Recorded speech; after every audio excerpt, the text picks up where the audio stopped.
नमस्कार सर। नमस्कार सर। क्या नाम है सर आपका? जी, पाली नागर नाम है मेरा। कहाँ से आए हैं सर? जी, मैं शिवानी बोलान, जिला हिसार, हरियाणा से आया हूँ। सर, संत रामपाल जी महाराज की शरण में आने से पहले आप क्या भक्ति साधना करते थे? मैं उसको भक्ति नहीं बोलूँगा आज, वो बिल्कुल मैं ड्रामा किया करता था भगवान के नाम पे, भक्ति के नाम पे। और मैंने ऐसा कोई पंथ और ऐसा कोई मंत्र, ऐसा कोई संत नहीं छोड़ा देश के अंदर कि जो मेरे से बचा हो। एक एक्टिव और एक ऐसा एक्टर था कि मैं बचपन से ही मैं स्टेज पे प्रोग्राम किया करता स्कूल टाइम में। वही ड्रामा, वही एक्टिंग मैंने अपने निजी ज़िंदगी में डाल ली और मैं संतों की शरणों में जाने लगा। और वो मुझे लोभ देते थे, मैं गा तब जाता था, शब्द वाणियाँ कहता था और मैं लोगों को तरह तरह के भगवान के बारे में अचंभित करने वाले नुस्खे बताया करता था। और भगवान की वो रोचक और भयानक वाणियाँ जो मैं बताता था, लोग बड़े ध्यान से सुनते थे और मेरे प्रति मेरी बहुत रिस्पेक्ट करते थे, बहुत आदर करते थे। इस तरह में मेरा सफ़र एक मान बिडाई में चला गया और मैं ड्रामे करता रहा भगवान के नाम पे। और मैंने सबसे पहले एक गुरु बनाया, उस गुरु का नाम था सत्यप्रकाश जी महाराज, जो हमारे हरियाणा में पड़ता है कि हाँसी शहर, वहाँ पर उसका आश्रम है। और उसके बाद मैंने सरसा में गुरमीत राम रहीम सिंह जी से भी मैंने उपदेश लिया। मैंने ये सुन रखा था बचपन से ही कि गुरु के बगैर कल्याण नहीं, इसलिए मैं गुरु को सिर्फ दान किए हुए था, लेकिन गुरु से मुझे ज्ञान प्राप्त नहीं हुआ। मैं उनकी शरण में जाता रहा, सिर्फ एक अपने भावना में अपनी मन को शिथिल करने के लिए, अपने आप को संतुष्टि दिलाने के लिए मैं लगा रहा और मैं निरंतर चलता रहा। उसके बाद मैं सत्यप्रकाश जो गुरु था, जहाँ मैंने 13 साल अपने ज़िंदगी के वेस्ट किए, वहाँ उसने मुझे उत्तराधिकारी बना दिया और मुझे एक संत की पदवी दे के मेरे लिए अलग से एक आश्रम बना के दे दिया। और मैं नामदान के द्वारा लोगों को मिसगाइड करता रहा, भक्ति के नाम पे ठगता रहा और उनसे पैसे ऐंठता रहा और उनको गलत रास्ते पे लगाता रहा, जिससे मेरा आर्थिक बेनिफिट होने लगा। और मेरी इतनी संतुष्टि तो हो चुकी थी, कोई संत तो है नहीं, तू करता है तो क्या बुरा करता है, सभी ऐसा ही करते हैं। सभी कहते हैं कि भगवान निराकार है, तो भी मैं भी निराकार कहने लगा। और मेरे को जो नाम उपदेश दिया गया था उस संत के द्वारा, वो नाम था शब्द स्वरूपी राम। धन सतगुरु उसका नारा जयकारा हुआ करता, तो मैं धन सतगुरु का नारा लगाता था। और मैंने उस शब्द के ऊपर मैंने एक ग्रंथ की भी रचना की, तो वो ग्रंथ आज भी मेरे पास है। जो ग्रंथ मैंने शब्द स्वरूपी राम के नाम से शब्द ज्ञान आत्म कल्याण नामक एक ग्रंथ भी मैंने छाप के लोगों में बांटा, जो आज भी लोग पढ़ते हैं उस ग्रंथ को। और आज भी उसी चक्कर में वो मेरी रिस्पेक्ट करते हैं। तो मैंने उस गुरुजी से पूछा कि हे गुरुजी, शब्द स्वरूपी राम ये कौन है? तो वो कहते थे कि भाई शब्दे धरती, शब्दे आकाश, शब्दे सद भया प्रकाश, कि भाई शब्द ही परमात्मा है। तो मैं पूछता था, तो वो शब्द का रूप रंग आकार है या निराकार है? तो वो कहते वो निराकार है। तो यहाँ आकर के मेरी बुद्धि चकर जाती कि भाई इस गुरु को भी कुछ ज्ञान नहीं है। अगर कोई ये कहे कि भाई सूर्य वो निराकार है और इसका प्रकाश साकार है, ये बात नहीं बनती। तो मैंने इस बात पे मेरी आस्था नहीं जमी। तो मैं कहता, सही बताओ गुरुजी, भगवान कौन है? तो वो कभी कहते कृष्ण जी भगवान है, कभी कहते निराकार है। तो मेरी बुद्धि ने ये मेरे को डिसीजन दिया कि भी इसको पता ही नहीं है। तो मैंने अपने हिसाब से शब्द स्वरूपी राम को ही डिस्क्लोज किया और मैंने मेरे दिमाग की खोज और मैंने उसके नाम कर दी। यानी मैंने अपना जो ज्ञान था उसके नाम मैंने एक पुस्तक छापी, जिसका नाम रखा शब्द ज्ञान आत्म कल्याण। और मैं इस तरह से बहुत से ही मैंने अपने शिष्य बनाए, लोगों को मिसगाइड किया। और कहें तो मैं वो आपको वो ग्रंथ मेरा जो राइट किया था मैंने उस गुरु जी के लिए मैं अभी आपको दिखा सकता हूँ, मैं साथ लेके आया हूँ। ये देखिए सर जी, जो मैं ड्रामे किया करता था, मैं आम जनता को भी दिखाना चाहता हूँ। जो मैंने अपने दिमाग की कल्पना एक ग्रंथ के रूप में तैयार किया, और ये ड्रामे करके मैंने बहुत से लोगों को मिसगाइड किया, और मैं आपको वो ग्रंथ भी दिखा सकता हूँ। देखिए कि कैसे भोले भाले जीव जगत को हम जैसे ड्रामेबाज जो संत बने हुए हैं वह कैसे मिसगाइड करते हैं। तो आज संत रामपाल जी महाराज की शरण में आने के बाद पता चला भगवान निराकार नहीं है, भगवान साकार है, सह शरीर है, उसका नाम कबीर है। और सभी वेद, गीता और गुरु ग्रंथ साहिब और बाइबिल सभी में प्रमाण मिला। तो मैं हैरान हूँ कि कैसे मैं इतने दूर परमात्मा से दूर रहा। और मैंने अपना सारा जीवन, ये मेरे मालिक, मेरे परमात्मा इतने दिन बाद मेरे को मिले, और ये पूर्ण समर्थ संत के बगैर खुद परमात्मा स्वरूप जो सतगुरु होते हैं वो एक बार में 21 ब्रह्मांड के अंदर एक ही होते हैं, जो आज के दिन संत रामपाल जी महाराज परम आदरणीय पूजनीय आज पूर्ण परमात्मा का रूप लेकर के संत रामपाल जी महाराज आए हैं। और इनकी शरण में आने के बाद और मेरे ये इतने भरम दूर हुए, और मैंने सभी नकली संत और पंतों मंतों को छोड़ दिया। मैं जगह जगह जागरण करता था, बहुत बड़े बड़े मैं प्रोग्राम करता था, नाइट शो करता था, और लोग मेरी ऐसे वाट देखते थे कि आज पालीनागर आएगा, पालीनागर आएगा। वो पालीनागर जो हरियाणा में फेमस था किसी टाइम में, मैं 35 फुट नीचे ज़मीन में गुफा बना के बैठा करता था। मैं 7 साल तो मैंने नीचे की साधना की। जो काली माता जिसको लोग खप्पर वाली कहते हैं, जिसको भैरवी कहते हैं, मैं उसकी साधना भी मैंने 2.5 वर्ष तक की। और ऐसी की कि मेरे बारे में उस आज मैं देखता मेरी रूह कांप जाती है उस बारे में सोचता हूँ। जब मैं शमशान में जाके मैं अपने शरीर को नंगा करके और मैं उसमें शमशान में ड्रामा करता था, और मेरे अंदर ये भी एक आस्था रहती थी कि हो सकता है ऐसे करने से ही कोई खुश हो जाए, भगवान माता खुश हो जाए, पता नहीं न जाने क्या दे दे। क्योंकि मेरी आर्थिक स्थिति सदैव घर से मैं गरीब था, और मांस मिट्टी में तीसरे दिन खाता था, और मैं भक्ति का ड्रामा करता था। और मैं ये दावा करता हूँ, मैंने ऐसा कोई संत नहीं छोड़ा, मैंने ऐसा कोई गिरी पुरी नाथ, मैंने कोई धुनेदारी नहीं छोड़ा। संत रामपाल जी महाराज को छोड़ करके सभी मांस मिट्टी खाते हैं, ये सभी शराब पीते हैं और सुल्पा पीते हैं, और भगमा चोला धारण करके और दाढ़ी बधा करके और तरह तरह के टीके बिंदी लगा करके लोगों को सिर्फ मिसगाइड किए और ड्रामे किए हुए हैं। मैं एक काम और करता था कि मैं जैसे मंत्री गण होते हैं, नेतागण होते हैं, ये मेरे को इनवाइट करते थे। क्यों करते थे? कि उन्हें मैं फेमस था इस बात में कि बोलने में कि पालीनागर जैसा प्रचारक नहीं हो सकता। और मैं उनके राजनीतिक अखाड़ों में भी जाया करता था। मैं स्टेज पे जा करके लाखों लोगों को एकत्रित हुए, उनको मतलब मैं ऐसे बांध देता था अपने वाणी से, अपने गीत और रागनी सुना करके, मीठी मीठी बातें सुना करके, चुटकुले सुना करके मैं उन लोगों को मैं मतलब बैठा देता था। और तब जो नेतागण आता था उनको अपना कार्य करने में, अपने प्रवचन देने में, अपने भाषण देने में सुविधा हो जाती थी, क्योंकि मैं पहले ही उस काम कर चुका था। जैसे हमारे हरियाणा में ये चौधरी देवीलाल जी हुए, मैं उनका बहुत फेमस एक मैं भगत के रूप में फेमस हुआ। सन 1998 में मैंने एक कैसेट रिलीज की जिसका नाम था ताऊ देवीलाल जिंदाबाद। और उस समय ताऊ देवीलाल की जो पार्टी थी, जो इंटरनेशनल लोकदल, वो विजयी हुई थी, क्योंकि उस टाइम प्रचार बहुत अच्छा हुआ था और उसमें मैंने सक्रिय भूमिका निभाई थी। 5000 की जो कैसेटें थी, जो टेप थी, वो मेरी डीलिंग हुई थी। तो उस समय चौटाला साहब, ओम प्रकाश जी चौटाला साहब ने मेरे को बहुत ही मैंने शाबाशी दिया करते थे, और मेरे को लोक संपर्क विभाग में मेरे को एक छोटी सी नौकरी भी दिलाई थी।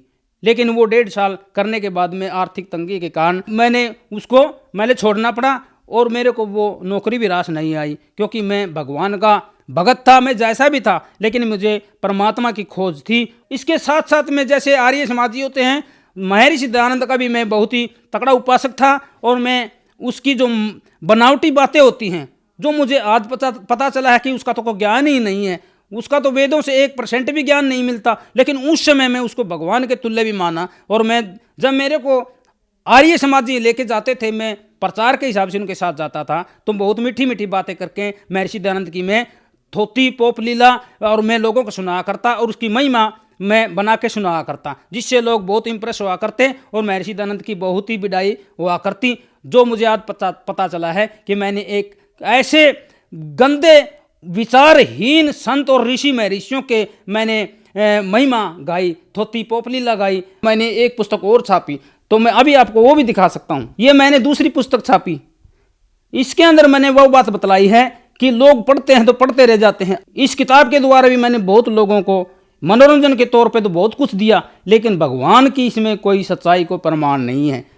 मैंने भी उन नकली संतों की तरह एक संत का चोला जरूर धारण किया, लेकिन असलियत मेरे पास भी नहीं थी, क्योंकि असलियत सिर्फ एक पूर्ण परमात्मा स्वरूप सतगुरु के पास होती है। वो पूर्ण परमात्मा सतगुरु रूप संत रामपाल जी महाराज के सिवाय 21 ब्रह्मांड के अंदर कोई नहीं है। जैसा कि सर आपने बताया कि आपने बहुत सारे गुरु बनाए, फिर आपने सत्य प्रकाश नामक गुरु से नाम उपदेश लिया, वहां पर आपको गुरु पद की उपाधि दी गई और आप खुद गुरु बन गए। तो जब आप गुरु बन गए और आपने बहुत सारे शिष्य बनाए, तो संत रामपाल जी महाराज की शरण में आने की आपको क्या जरूरत पड़ी?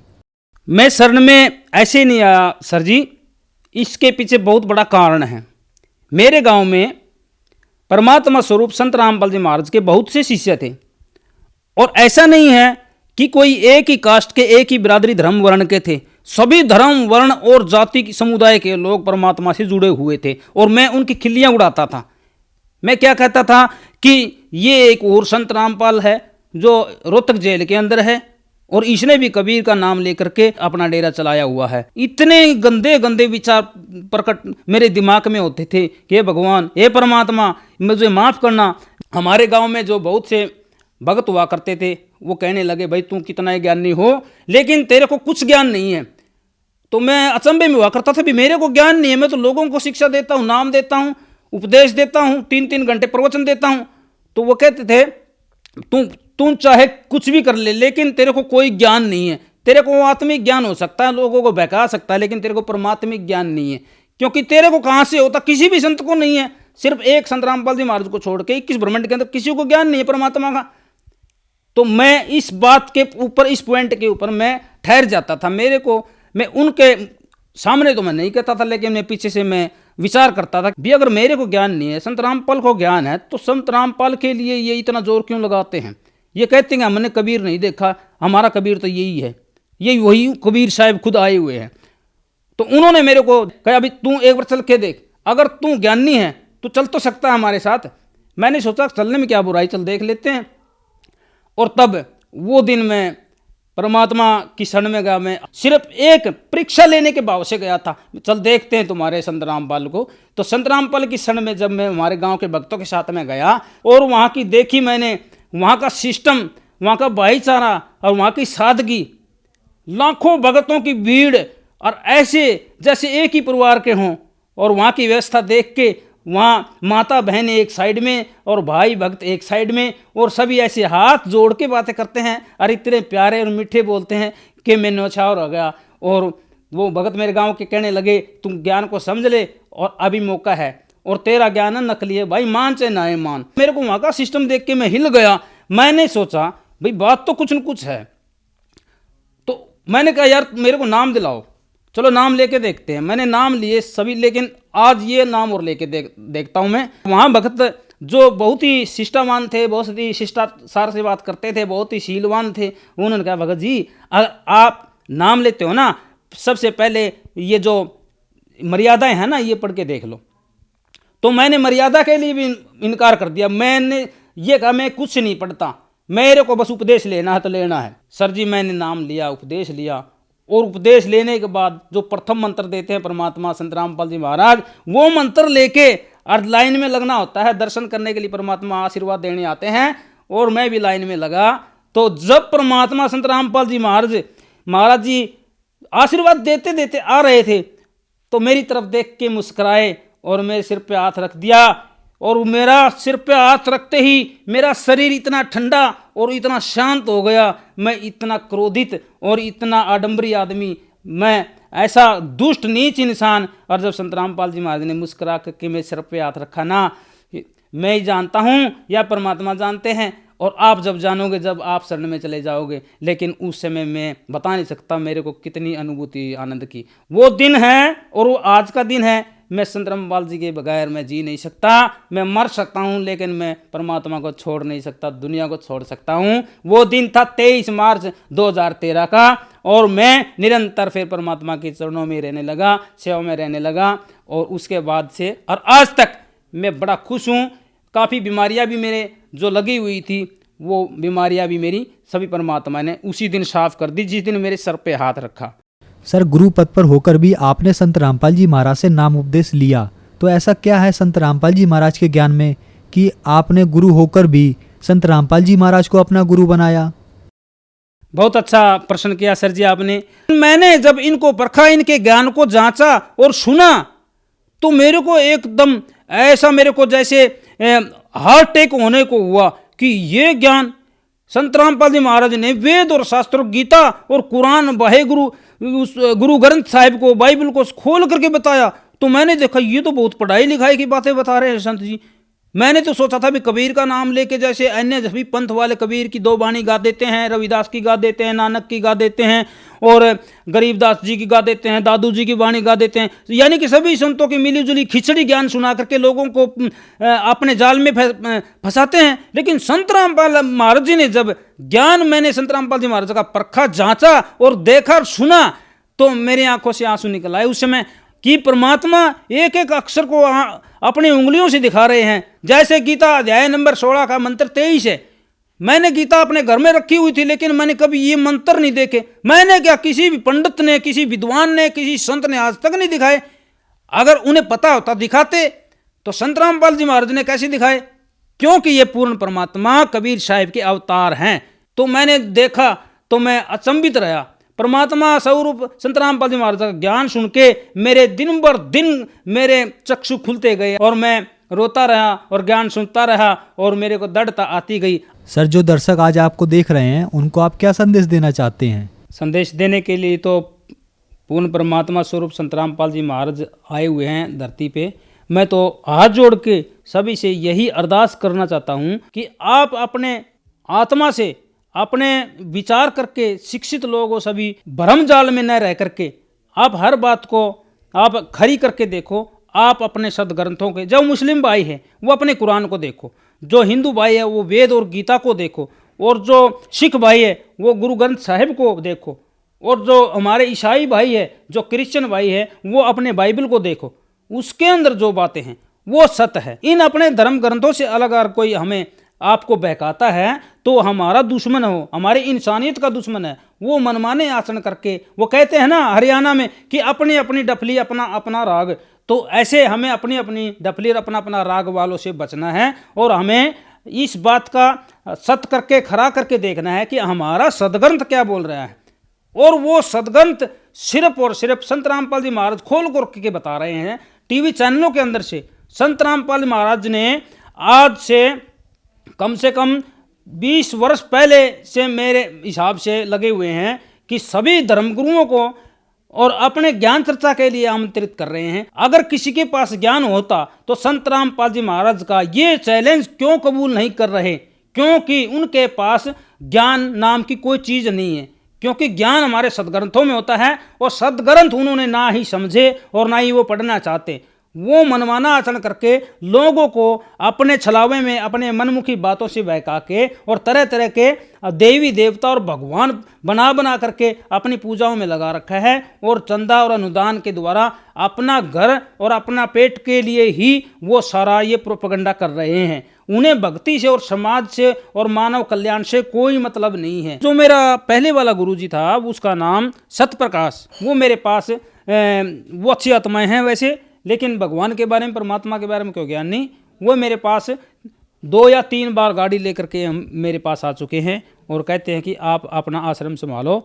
और मैं उनसे ये निवेदन किया, कई बार किया, कि महात्मा जी आप ऐसे करो, सतप्रकाश जी अभी परमात्मा पृथ्वी पे आए हुए हैं, और आपसे भी मैं निवेदन करता हूँ आप मेरे को भी मुक्त होने दो और आप भी मुक्त हो जाओ, और परमात्मा आए हुए हैं। लेकिन वो कहते हैं कि परमात्मा कबीर नहीं हो सकता। तो मैंने कहा अगर परमात्मा कबीर नहीं हो सकता तो निराकार भी नहीं हो सकता, और आप निराकार का कोई प्रमाण भी नहीं दे सकते। लेकिन वो नहीं मानता। लेकिन मैं उससे कहता हूँ कि बार बार मेरे पास मत आओ, मैं अब इस पाखंड में फंसने वाला नहीं हूँ। और मैं मेरे द्वारा जितने भी शिष्य हैं सभी से बार ये निवेदन करता हूँ कि वो परमात्मा स्वरूप संत रामपाल जी महाराज की शरण में आए और सत भक्ति सत ज्ञान लेकर के अपना मोक्ष कराएं। क्योंकि बहुत से ऐसे भी मेरे जो भक्त भाई हैं जो मेरे कहने से परमात्मा की शरण ग्रहण कर चुके हैं। और मैं आपसे भी निवेदन करता हूँ जो भी मेरे ज्ञान से जो मिसगाइड हुआ है वो परमात्मा संत रामपाल जी महाराज की शरण में आए और अपना कल्याण करवाएं। सर, जैसा कि आपने बताया कि आप एक संत प्रचारक थे और महर्षि दयानंद जी का प्रचार करते थे। जैसा कि आपको पता है कि संत रामपाल जी महाराज व आर्य समाज का लगातार विवाद चल रहा है और आर्य समाज कहता है कि संत रामपाल जी महाराज महर्षि दयानंद पर विवादित टिप्पणी करते हैं। तो सर ऐसा क्या विवाद है, ऐसी क्या टिप्पणी की जिसके बारे में हमारे दर्शकों को बताइए। कम से कम मैंने 15-20 साल तक आर्य समाज महर्षि दयानंद जी के का बहुत में अनुसरण किया है। महर्षि दयानंद जी के बहुत मैंने प्रचार किए हैं। आर्य समाज में अग्नि विषमदेव जो हमारे हिसार के अंदर बस स्टैंड के पीछे मठ है, मैं वहाँ रहा करता अग्नि विषमदेव जी के साथ में आर्य आचार्य है। और गांव-गांव में स्कूलों में मैं प्रचार के रूप में महर्षि दयानंद जी की मैं महिमा बिडाई गाया करता। लेकिन मेरे को जो महर्षि दयानंद जी का सत्यार्थ प्रकाश है उस बारे में उस समय मुझको कुछ भी पता नहीं था और मैं गेरुए कपड़े पहन के भगमा कपड़े पहन के मैं उनके विचार प्रकट करता था और लोग बड़े पसंद करते थे। लेकिन संत रामपाल जी महाराज की शरण में आने के बाद मेरे को पता चला जो आर्य समाज के लोग हैं, जो मेरे जैसे निकम्मे, वो क्यों संत रामपाल जी महाराज के पीछे पड़े हुए हैं। महर्षि दयानंद ने लिखी हुई है, क्या सूर्य पे आदमी रह सकता है। महर्षि दयानंद ने लिखा है एक जगह पे कि अगर लड़की 24 वर्ष की हो जाए, आर्य को चाहिए कि 48 साल के मनुष्य के साथ उसकी शादी करनी चाहिए। क्या हमारे समाज में ये संभव है? क्या हमारी लड़की 24 वर्ष की हो तब 48 साल के इंसान के साथ हमें उसको विवाह कर सकते हैं उसका? संत रामपाल जी ने अपने घर से नहीं बनाई है, सत्यार्थ प्रकाश के अंदर से निकाल करके अखबार में लेख लिखा और तब उन लोग विरोध किया। और भी बहुत सी टिप्पणियां मैं आपको बता सकता हूं। जैसे किसी लड़की का नाम बिमला, कमला, गोदावरी, गंगा, जमुना, काली ये नाम हो जिस लड़की के, और जिसकी आंखों का रंग भूरा हो और जो आंखों से कैरी हो, उसके साथ भी शादी नहीं करनी चाहिए। क्या वो हमारी बहन बेटी अब कुंवारी रहेगी?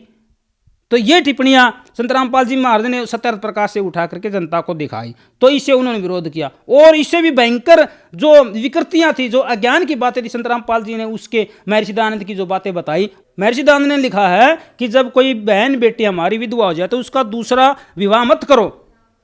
तो पूछने वाले ने जब पूछा कि इससे क्या होता है, तो महर्षि दयानंद ने लिखा है धर्म है ना जो पति वर्ता का, वो धर्म गिर जाता है। तो पूछने वाले ने कहा तो उसकी सारी उम्र, जो जवान लड़की होती है सारी उम्र उसकी कैसे व्यतीत होगी? तो महर्षि दयानंद ने उत्तर दे रखा है कि उसे चाहिए कि वो अन्य पुरुष 11 पुरुष तक के साथ में नियोग कर सकती है, यानी कि पति पत्नी व्यवहार कर सकती है। ये टिप्पणी नहीं है, ये हकीकत महर्षि दयानंद जी का ज्ञान है जो संत रामपाल जी महाराज ने दुनिया को दिखा दिया और जिससे उन्होंने विरोध शुरू कर दिया और जिसके कारण ये क्रोथा कांड हुआ। और संत रामपाल जी के साथ में जो 2014 में ये कांड हुआ, ये भी उसी आर्य समाजियों की ही देन है, क्योंकि उन्हें अपनी रोजी रोटी का खतरा है। क्योंकि जिस सत्यार्थ प्रकाश से और जिस महर्षि दयानंद के नाम से वो प्रोग्राम करके लोगों से दान लेते थे और जगह जगह प्रोग्राम करके गांव में स्कूलों में, वो उनके प्रोग्राम बंद होने का उन्हें खतरा है, इसलिए वो विरोध करते हैं। तो इस तरह से महर्षि दयानंद के जो अनुयायी है, जो समर्थक हैं, उनके साथ साथ अन्य धर्म गुरुओं के भी परमात्मा स्वरूप संत रामपाल जी महाराज ने सच्चाई बताई है कि वो कहते क्या हैं और उनके धर्म ग्रंथों में क्या लिखा है। तो अन्य जितने भी संत है, जितने भी मंत है, जितने भी पंथ है, कोई न खतरा हुआ कि तुम्हारा अगर अज्ञान जो दुनिया में फैलेगा तुम्हें कौन मानेगा। इसलिए उन लोगों ने मिलकर के दोबारा फिर 2014 में ये बरवाला कांड कर दिया। क्या इस तरह से सच्चाई छुप सकती है? नहीं छुप सकती। तो हमें आज पता चला है कि संत रामपाल जी महाराज किसी की कोई गलत टिप्पणी नहीं करते, जो बताते हैं वो हकीकत बताते हैं, वो सत्य बताते हैं। और अगर वो सत्य और हमारे जैसे निकम्मे और मूर्ख लोगों को अगर गलत लगे तो वो संत रामपाल जी महाराज का कसूर नहीं है। उनका तो ये नेचर है कि समाज को सुधारना है और नकलियों से बचाना है और असली की पहचान करानी है, जो हमारे शास्त्रों में ज्ञान भरा पड़ा है। हमारे शास्त्रों के हिसाब से अगर कोई भक्ति भावना संदेश समाज को नहीं दे रहा, वो समाज का दुश्मन है। संत रामपाल जी महाराज ने हमेशा सत्य बताया है, ये हमें आज पता चला है और सत्य बताते रहेंगे, क्योंकि ये परमात्मा, खुद परमात्मा पूर्ण ब्रह्म कबीर साहब अवतारित संत रामपाल जी महाराज आज धरती पे आ चुके हैं। सर, संत रामपाल जी महाराज से नाम दीक्षा कैसे ले सकते हैं? संत रामपाल जी महाराज से नाम उपदेश लेना बहुत ही आसान है। बहुत से इंटरनेशनल टीवी चैनलों पे परमात्मा स्वरूप संत रामपाल जी महाराज के सत्संग प्रवचन आते हैं और उस पे डिस्प्ले होते हैं नीचे पीली पट्टी पे फ़ोन नंबर। उन फ़ोन नंबरों को आप नोट कीजिए और फ़ोन मिलाइए, और जो फ़ोन पर पे बात आप जिस भगत से होगी, भगत भाई से, वो उससे संपर्क करके, और परमात्मा संत रामपाल जी महाराज ने जगह जगह शहरों में, जगह जगह गाँव में और देश विदेश में नामदार केंद्र खोल दिए हैं। आप कहीं से भी नाम उपदेश लेकर के अपना कल्याण करवाइए और सतभक्ति प्राप्त करके मोक्ष की प्राप्ति कीजिए। धन्यवाद सर। सत साहिब।